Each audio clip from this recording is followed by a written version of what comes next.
So, Anne, you were just saying this is going to be like your 10th Fed Cup tie. What have you learned over the last sort of decade in terms of Fed Cup ties you've played before? Fed Cup's always tough. We're in a very tough group, and I think everyone underestimates how difficult it is to get out of this group. So it'd be a huge achievement if we can. We've come close twice, made the playoffs, and there's a lot of competition now.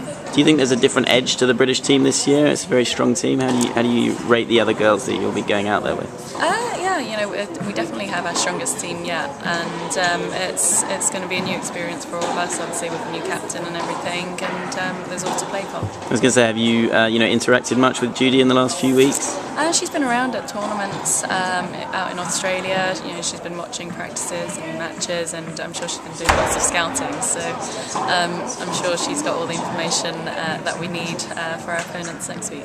And just speaking of scouting and your opponents, you've got the Netherlands, Israel, and Portugal in the group. What do you make of those teams? Have you played any of the opposition before? Yeah, very strong teams. The Netherlands, Misha Krajicek, I played a few weeks ago.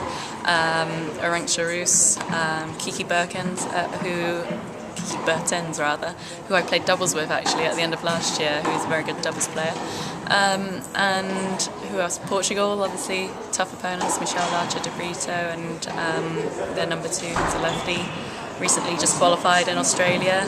And Israel, obviously, Israel in Israel.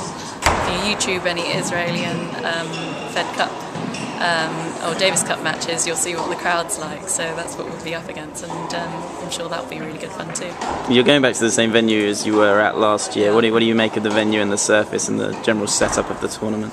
Yeah, it's a pretty small, kind of cosy club, quite intimate, I guess. I think that's probably the best way to describe it. And the courts, the hard courts, I think they suit all the players on the team, and we're all comfortable playing outdoors on hard. And hopefully, the rain will hold off too.